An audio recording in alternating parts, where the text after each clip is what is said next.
A Close Shave for Duck. Read by Patryk. Duck, the Great Western Engine, puffed sadly to Edward Station. "It's not fair," he complained. "Diesel has been telling lies about me and made Sir Topham Hatt and all the engines think I'm horrid." Edward smiled. "I know you aren't, and so does Sir Topham Hatt. You wait and see. Why don't you help me with these cars?" Duck felt happier with Edward and set to work at once. The cars were silly, heavy, and noisy. The two engines had to work hard, pushing and pulling all afternoon. At last they reached the top of the hill. "Goodbye," whistled Duck, and rolled gently over the crossing to the other line. Duck loved coasting down the hill, running easily with the wind whistling past. Suddenly, it was a conductor's whistle. "Hurrah, hurrah, hurrah!" laughed the cars. "We've broken away! We've broken away! Chase him! Bump him! Throw him off the rails!" they yelled. "Hurry, Duck, hurry!" said the driver. They raced through Edward Station, but the cars were catching up.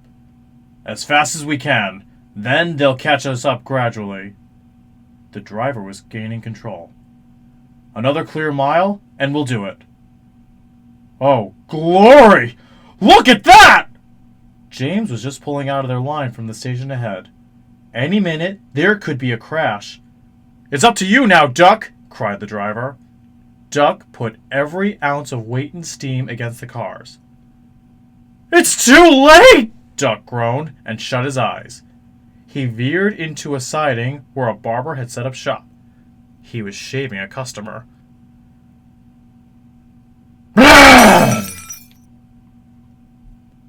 The silly cars had knocked their conductor off his van and left him far behind after he had whistled a warning. But the cars didn't care.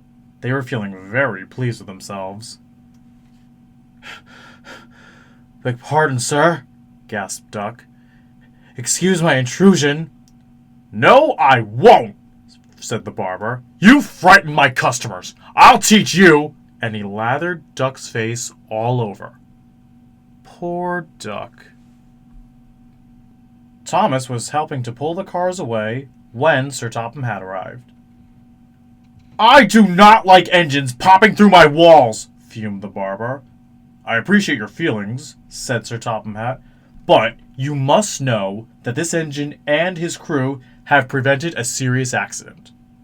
It was a very close, shave." "Oh," said the barber. "Oh! Excuse me." He filled a basin of water to wash Duck's face. "I'm sorry. I didn't know you were being a brave engine." "That's all right, sir. I didn't know that either." "You were very brave indeed," said Sir Topham Hatt. "I'm proud of you." Sir Topham Hatt watched the rescue operation. Then he had more news for Duck. "And when you are properly washed and mended, you are coming home." "Home, sir? Do you mean the yard?" "Of course." "But, sir, they don't like me. They like Diesel." "Not now. I never believed Diesel, so I sent him packing. The engines are sorry and want you back." A few days later, when he came home, there was a really rousing welcome for Duck, the Great Western Engine.